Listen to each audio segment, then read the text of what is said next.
Hello everyone. आज हम बात करेंगे कंट्रीब्यूशन ऑफ हेरोडोटस। ओके, इसमें हम देखेंगे कि उनका क्या कंट्रीब्यूशन रहा in the development of geography में, है ना। अगर हम बात करते हैं तो सबसे पहले हम रिकैप कर लेते हैं। जो हमारा पार्ट फर्स्ट आया था उसमें हमने क्या पढ़ा था। तो पार्ट फर्स्ट में हमने देखा था, सबसे पहले इंट्रोडक्शन की बात करी थी। इसके अंदर हमने बोला था कि जो मॉडर्न साइंटिफिक ज्योग्राफी है उसका जो डेवलपमेंट है वो हमारे जो एंशियंट ग्रीक स्कॉलर्स हैं उनके द्वारा रखा गया था। जो हमारे एंशियंट ग्रीक स्कॉलर्स हैं उनके द्वारा ऑब्जर्वेशन, मेजरमेंट एंड जनरलाइजेशन किया था एंशियंट सिविलाइजेशन का, और उन्होंने ऑर्गेनाइजेशन को क्रिएट किया था in the form of concept के रूप में। और इनमें जो सबसे ज़्यादा अचीवमेंट मिली है, जिनका वर्क सबसे ज़्यादा एसेंशियल है, वो है Herodotus, Aristotle, Pluto and Strabo. इनके वर्क को सबसे ज़्यादा एसेंशियल माना जाता है। उसके बाद हमने बात करी थी कि जो पीपल है वो ऐसे मानते हैं कि होमर को फादर ऑफ ज्योग्राफी, जो ग्रीक्स है वो क्रेडिट करते हैं होमर फादर ऑफ ज्योग्राफी। इनके द्वारा एक फेमस बुक लिखी, एपिक पोएम लिखी गई थी जिसका नाम था ओडिसी। इसके अंदर उन्होंने लिटरेरी ट्रेडिशन को कंबाइन किया था with the topographical description of the places. उसके बाद हमने बात की थी जो ग्रीक स्कॉलर्स हैं, उन्होंने ना बहुत मतलब कंट्रीब्यूशन दिया था in the study of geography. इसमें उन्होंने दो बेसिक ट्रेडिशन को फॉलो किया था, mathematical tradition and literary tradition. जो ग्रीक्स हैं उन्होंने डेवलप करी थी साइंस ऑफ एस्ट्रोनॉमी को। ओके, उसके बाद उन्होंने जो ग्रीक स्कॉलर्स थे उन्होंने टॉपोग्राफिकल डिस्क्रिप्शन ऑफ प्लेसेस बताया था। उन्होंने ये भी डिस्कस किया था natural condition and the culture and the way of people living there, ये सब उन्होंने डिस्कस किया था। उसके बाद हमने बात करी थी जो 8th सेंचुरी है, वो 8th सेंचुरी में क्या था, जो ग्रीक सेलर्स उनके पास में उनकी जो नॉलेज है वो इंक्रीज हो गई, क्योंकि उनके पास में जो इन्फॉर्मेशन है वो इजीली अवेलेबल होने लगी। तो उन्होंने 4 टाइप्स ऑफ विंड को डिस्क्राइब किया, पॉरिस, यूरस, नॉटस एंड जेफ्रिस। उसके बाद हमने बात करी थी जो मेल्टियस टाउन है उसके ओरिजिन पॉइंट के बारे में, कि ये जो मल्टीस टाउन है ओरिजिन माना जाता है जोग्राफिकल जो स्कॉलर्स हैं उनका। उसके बाद हमने बात करी थी कि जो मेल्टिस टाउन है इसमें सिर्फ हमें केवल जोग्राफिकल नॉलेज ही नहीं, यहाँ पर हमें जो इजिप्टियन जो ज्योमेट्री है उसको देखने को मिला। उसके बाद हमने बात करी थी कि जो अर्शियन एस्ट्रोनॉमी वो देखने को मिली। उसके बाद हमने बात करी थी कि जो सुमारियन अलजेब्रा है वो हमें देखने को मिले। इन तीनों ने फाउंडेशन रखी थी जो हमारे मैथमेटिकल ट्रेडिशन है in the contemporary Greek scholars उसमें। तो यहाँ तक हमने बात की थी। उसके बाद हमने बात जो थेल्स थे वो है ना फर्स्ट ग्रीक स्कॉलर्स माने जाते हैं, जिनका ये बिलीव था कि जो अर्थ है, उनका ये बिलीव था जो अर्थ है वो एक डिस्क है जो फ्लोटिंग होती है वाटर के ऊपर। फिर हमने बात की थी कि हमें क्या क्या पढ़ना है, तो हमें देखना है हेरोडोटस के कंट्रीब्यूशन को, उसके बाद हमें एरिस्टोस्थेनीज की बात करनी है, और उसके बाद हमें बात करनी पोसिडोनियस की। अगर आपने मेरा पार्ट फर्स्ट नहीं देखा है तो आप वहाँ जाकर देखिए, मैंने बहुत डिटेल्ड में सारे सब चीज़ों को डिस्कस किया है। अभी हम बात करते हैं, अब हम हमारी क्लास को स्टार्ट करते हैं और हम बात करते हैं about the contribution of Herodotus के। जो हेरोडोटस था उनका कंट्रीब्यूशन जो रहा है ज्योग्राफी में वो उनके पर्सनल ऑब्जर्वेशन पे रहा है। वो ये बिलीव कर और उन्होंने पर्सनल ऑब्जर्वेशन गेन किया है। उन्होंने बहुत लंबे समय तक ट्रैवल किया है ना वर्ल्ड में। उन्होंने ट्रैवल किया across Black Sea, Russian steppes and Persian empire. जब उन्होंने यहाँ पर ट्रेवल किया है उनका यही बिलीव था कि जब तक आप ऑब्जर्व नहीं करोगे चीज़ों को तब तक आप उनके जो फेनोमेना उनको अच्छे से समझ नहीं पाओगे।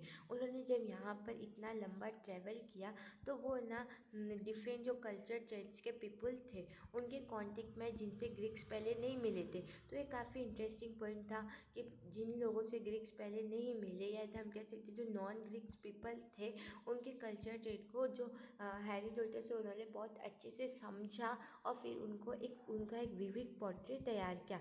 इसी वजह से इन्हें हम फादर ऑफ एथनोजोग्राफी कंसीडर करते हैं। जो ग्रीक जो जो हमारे हेरोडोटस हैं उन्होंने जैसे थेल्स हो गए, एनेक्समेंडर हो गए या फिर हिक्केटस हो गए, उन्होंने न्यू अप्रोच को डेवलप किया। तो वैसे ही हेरोडोटस ने भी हिस्टोरिकल जो अप्रोच और मेथड है उसको डेवलप किया। उनका ये मानना, उन्होंने स्टडी करी थी हिस्ट्री को फ्रॉम जोग्राफिकल स्टैंड पॉइंट से उन्होंने हिस्ट्री को स्टडी करी थी। वो ये मानते थे कि जितनी भी हिस्ट्री है वह ना, उनका ये मानना था कि all history must be treated geographically और जितनी भी all geography must be treated historically, है ना। उन्होंने क्या किया, उन्होंने एक तो डिटेल डिस्कशन किया, उन्होंने एक तो बहुत ज़्यादा डिटेल डिस्कशन किया किसका, हिस्ट्री का, from the geographical point of view. उन्होंने कहा जितनी भी हिस्ट्री है वो आपको, मतलब जितनी भी history must be treated geography और जितनी भी geography must be treated historically. इनकी जो ये हिस्टोरिकल जो अप्रोच थी उसका बहुत डीप इफ़ेक्ट देखने को मिलता है मैकिन्डर पे। आप सबने ना सेकेंड ईयर में मैकिन्डर की जो जियो पॉलिटिकल स्ट्रेटेजी है और जियो पॉलिटिक्स जो स्टडी उसमें उनकी एक थ्योरी आई थी, आप सबने पढ़ा होगा हार्टलैंड थ्योरी, जिसमें वो बताते हैं हार्टलैंड थ्योरी। तो इस जो हार्टलैंड थ्योरी इसको डेवलप करने में जो इन्होंने अप्रोच अपनाई है वो अप्रोच थी आपके हिस्टोरिकल अप्रोच, जिसे किसने डेवलप किया था, हेरोडोटस ने डेवलप किया था। जो मैकिन्डर है इन्होंने थेसिस प्रोड्यूस करी थी किसके ऊपर, जो यूरेशियन लैंड पावर के ऊपर, यूरेशियन लैंड पावर जो किसके ऊपर, आपके हार्टलैंड थ्योरी के ऊपर है, जो जियो पॉलिटिकल एक थ्योरी है हार्टलैंड थ्योरी, जिसके ऊपर यूरेशियन लैंड पावर के जो इम्पोर्टेंस है उसके बारे में वो बताते हैं। उसके बाद उन्होंने एक और जो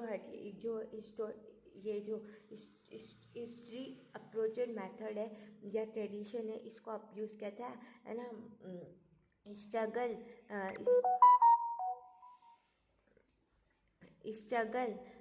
बिटवीन द एशियाटिक ट्राइब्स और यूरेशियन नेटिव्स। इन सब में जो उन्होंने जिस अप्रोच और ट्रेडिशन को अपनाया था वो हिस्टोरिकल ट्रेडिशन था जो हेरोडोटस ने डेवलप किया था। उसके बाद यदि हम बात करते तो हेरोडोटस ने जो अपनी जो हाइपोथेसिस है कि जो नाइल मड है वो डिपॉजिट करती है इन द मेडिटेरियन सी, और ये जो नाइल रिवर है ये डेल्टा फॉर्मेशन करती है इन द मेडिटेरियन सी में। और उन्होंने ये भी बताया था जो फिज़िकल प्रोसेस होती है डेल्टा फॉर्मेशन की वो भी उन्होंने डिस्कस की थी। इनकी जो ये हाइपोथेसिस थी इसके अंदर उन्होंने ना अपने जो मेथड है वो हिस्टोरिकल मेथड से अपनी जो हाइपोथेसिस है इसको सपोर्ट कराया था। इन्होंने ये भी बताया था कि जो नाइल है वहाँ पे रेगुलेटरी जो समर फ्लड्स होती है उनको भी उन्होंने अच्छे से एक्सप्लेन किया था। हेरोडोटस का भी दूसरे जो ग्रीक स्कॉलर्स थे उनकी तरह यही मानना था कि जो अर्थ है वो सिमेट्रिकली अरेंज्ड है। जो होमरिक व्यू था कि जो अर्थ है वो एक फ्लैट डिस्क है, होमरिक का व्यू था जो अर्थ है वो एक फ्लैट डिस्क है जिसपे जो सन है वो ट्रेवल्ड करता है from east to west, right.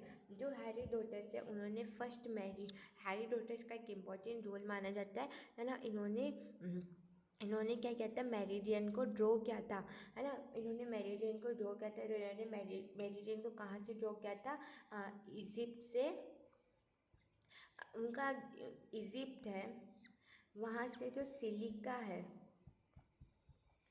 जो आपको साउथ ऑफ तुर्की देखने को मिलता है ना, साउथ ऑफ तुर्की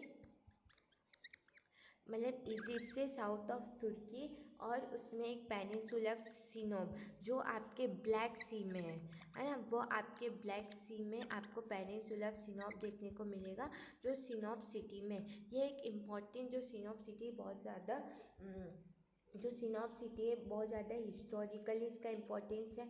ये एक बहुत डेवलप्ड हार्डवेयर है। कहाँ पर लोकेटेड है? तो ब्लैक सी के अगर ये ब्लैक सी है, अगर ये ब्लैक सी है तो इसके यहाँ पर आपको सिनॉप सिटी देखने को मिलेगी, उसके अंदर आपको सिनॉप पेनिनसुला देखने को मिलेगा, और ये कहाँ पर आपके तुर्की में लोकेटेड है। उसके बाद उन्होंने बोला द माउथ ऑफ स्टार दुनूबे। जो माउथ ऑफ स्टार है, माउथ ऑफ स्टार है वो एक, जो आपका माउथ ऑफ स्टार है, आपने एक यूरोप की सबसे इम्पॉर्टेंट रिवर मानी जाती है दुनीब रिवर। इसका जो डेल्टा एरिया है उसे हिस्टोरिकली माउथ ऑफ स्टार बोला जाता है। जो आज के समय प्रेजेंट में आपको मेनली, अगर आप है ना, बुल्गारिया और रोमानिया जो कंट्रीज़ हैं उनके अंदर इसका एरिया देखने को मिलेगा, डेल्टा एरिया ऑफ दुनूब रिवर, उसे हम माउथ ऑफ स्टार बोलते हैं। ये जो दुनूब रिवर है ये अपने जो वाटर है उसको ब्लैक सी में मतलब इसका जो एंड होता है ब्लैक सी में अपने वाटर को छोड़ती है, ठीक है। तो अब हमने क्या क्या देखा? हमने सबसे पहले बात करी, अगर आप सब एक सेकेंड हम इसके जो मेरिडियन है इसको अच्छे से समझ लेते। जो इन्होंने हेरोडोटस ने जो मेरिडियन ड्रॉ किया था वो आपके इजिप्ट उन्होंने यहाँ पर बनाया था। उसके बाद उन्होंने ना इजिप्ट से यहाँ पर, है ना, एक सेकेंड, आप है ना वर्ल्ड मैप को रिफ़र करना इसमें, ठीक है। जो हेरोडोटस के द्वारा वर्ल्ड मैप जो बनाया गया था उसको आप रिफ़र करना, उससे आपको पता पड़ेगा कि उन्होंने इजिप्ट को बनाया, इजिप्ट के बाद बनाना तुर्की में, जो आपके यहाँ पर तुर्की का जब आप मैप देखोगे तो उसके साउथ में आपको सिलिका देखने को मिलेगा। उसके जो सिलिका है जो साउथ कोस्ट ऑफ तुर्की, वहाँ से आपको जो नॉर्थ ईस्ट है यूरोप के नॉर्थ ईस्ट में आपको सिनोपा पेनिनसुला देखने को मिलेगा। उसके यहीं पे ही आपको रोमानिया और बुल्गारिया का जो दोनों रिवर है वो यहाँ पर वाटर वो करती है। तो उसका जो डेल्टा वाला एरिया है वहाँ पे जो दोनों रिवर डेल्टा वाला है, जिसे हिस्ट्री में स्टार माउथ ऑफ स्टार बोलते थे, वो यहाँ पे, यानी उनका कुछ ऐसे टाइप का उन्होंने है ना। आप इस लाइन को अच्छे से देखना, एक सेकेंड।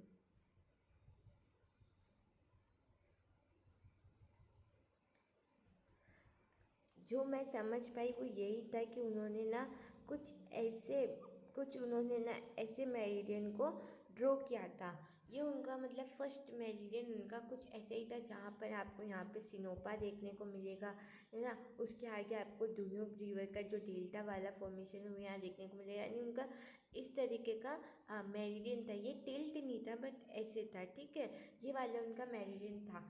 तो है ना, जो हेरोडोटस है उनका कोई भी ज़्यादा इंटरेस्ट नहीं था मैथमेटिकल और एस्ट्रोनॉमिकल प्रॉब्लम्स में, है ना, जो एसोसिएटेड होती है measurement of the circumference of the earth and establishment of the exact location for places. उनका ज़्यादा कोई इंटरेस्ट नहीं था मैथमेटिकल और एस्ट्रोनॉमिकल प्रॉब्लम्स में। जो ये सब हमने बात करी, है ना। It was during the time of Herodotus. उनके समय जो हेरोडोटस के टाइम है उसके समय रिकॉग्नाइज करने लगा cause and effect sequences that occur in accordance with some laws. ये हमने अच्छे से एक्सप्लेन किया about the contribution of Herodotus. आइए इसको एक बार हम अपनी जो समरी है उसको देख लेते हैं।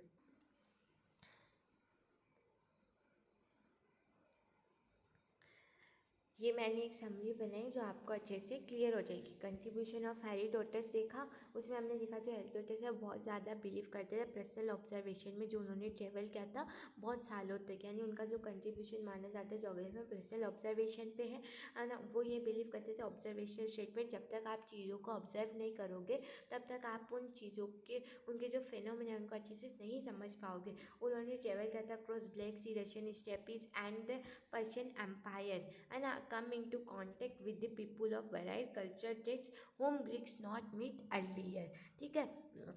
एक सबसे अच्छा पॉइंट यही था कि ग्रीक्स उन लोगों से पहले नहीं मिले थे, तो उन्होंने एक एक ना मतलब एक पोर्ट्रेट तैयार किया था वेराइड कल्चर ऑफ पीपल्स का, नॉन ग्रीक्स पीपल का, है ना। जो हेरोडोटस है जब वो ट्रैवल करते थे तो वो अलग अलग पीपल्स के कल्चरल जो पीपल्स थे उनके कांटेक्ट में आते थे, तो वो उनके ऑब्जर्व करते थे उनके वे ऑफ लिविंग को, और पोर्ट्रेट करते थे उनके culture trades and lifestyle को, है ना।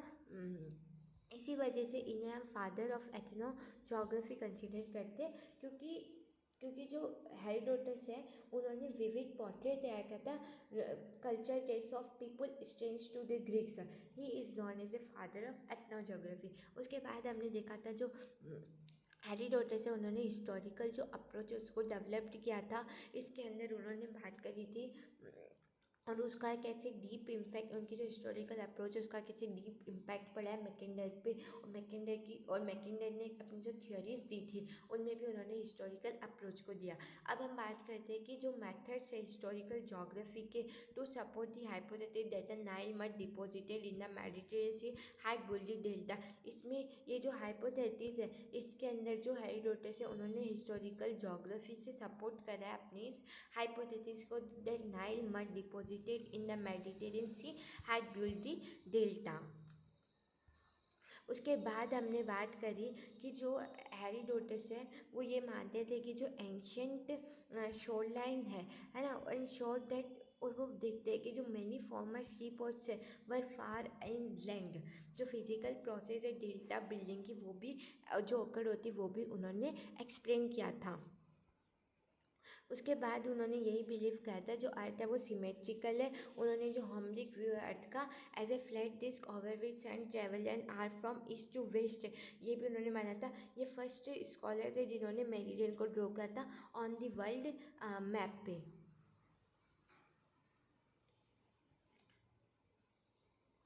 उसके बाद हम बात करते हैं जो हेरोडोटस है उन्होंने मेरिडियन ड्रॉ करती फ्रॉम ईस्ट टू सिलिका, तो साउथ ऑफ तुर्की देखने को मिलती, peninsula of Sinope and mouth of the star Danube star. ये एक बार आप अच्छे से वर्ल्ड मैप को देख लें। ये हेरोडोटस है, ओके। इनका एक बहुत ज़्यादा इंपॉर्टेंट कंट्रीब्यूशन माना जाता है हिस्ट्री में और जोग्राफी में, और भी मतलब इन्होंने हिस्टोरिकल, इनका यही बिलीव था कि जो जब तक आप चीज़ों को ऑब्जर्व नहीं करोगे तब तक आप उनके जो बेस्ट फिनोमेना उसको नहीं समझ पाओगे। इन्होंने जो डेल्टा का फॉर्मेशन है उसके बारे में बताया। इन्हें फादर ऑफ एथनोजोग्राफी भी कंसीडर किया जाता है। इनके जो हिस्टोरिकल अप्रोच उसका काफ़ी डीप इम्पैक्ट देखने को मिला है मैकिंडर की थियरीज पे, है ना। मैकिंडर की जो थ्योरी थी हार्ट लाइन वाली उस पर यूरेशियन लैंड पावर, ठीक है, उन पे इन्होंने भी जो अदर ग्रीक स्कॉलर्स हैं उनकी तरह यही बिलीव किया था कि जो अर्थ है वो एक सिमेट्रिकली अरेंज्ड है, जिसमें जो अर्थ है होमली का जो व्यू था वही इन्होंने एक्सेप्ट किया, और वो था कि जो अर्थ है वो एक फ्लैट डिस्क है ना, जिसपे सन ट्रेवल करता है फ्रॉम ईस्ट टू वेस्ट। इन्होंने मेरिडियन को ड्रॉ किया था ऑन द वर्ल्ड मैप पे, और इन्होंने जो मेरिडियन ड्रॉ करी थी फ्रॉम इजिप्ट, इन्होंने जो मेरिडियन को ड्रॉ किया था फ्रॉम इजिप्ट टू सिलिका जो साउथ ऑफ तुर्की है ना, वहाँ से इन्होंने सैन्यूप पे जो पेनिनसुला है जो सैन्यूप सिटी में, वहाँ से आपके जो Danube star of the mouth of Danube है ना, जो डेन्यूब रिवर अपना वाटर इसे लाई कर, यानी जो डेल्टा वाला एरिया है डेन्यूब रिवर का, वो इनका प्राइम, इनका जो मेरिडियन है वो इन्होंने ऐसे ड्रॉ किया था। ये मैथमेटिकल और जो एस्ट्रोनॉमिकल प्रॉब्लम्स हैं उनमें उनका कोई इंटरेस्ट नहीं था। ये इन्हीं के टाइम पीरियड में जो मेरा कॉजेज क्या कारण है और उसके पीछे क्या इफ़ेक्ट पड़ रहा है उसके ऊपर जो लॉ बने उसमें भी इनका एक इम्पॉर्टेंट कंट्रीब्यूशन माना जाता है। सो हमने आज जो भी डिस्कस किया ये सब था हेरोडोटस के ऊपर। आई होप आपको मेरी वीडियो अच्छी लगी होगी, तो अगर आपने मेरा पार्ट फर्स्ट नहीं देखा है तो वो भी अच्छे से देखें। कल हम एरिथोस्थनीज के बारे में डिस्कस करेंगे। और हाँ, आप है ना जो हेरोडोटस है इनका जो वर्ल्ड मैप है एक बार आप उसको ज़रूर प्रिफर करें, क्योंकि इसमें आप ये जो उनका प्राइम मेरिडियन वाला कॉन्सेप्ट है इसको अच्छे से समझ पाओगे।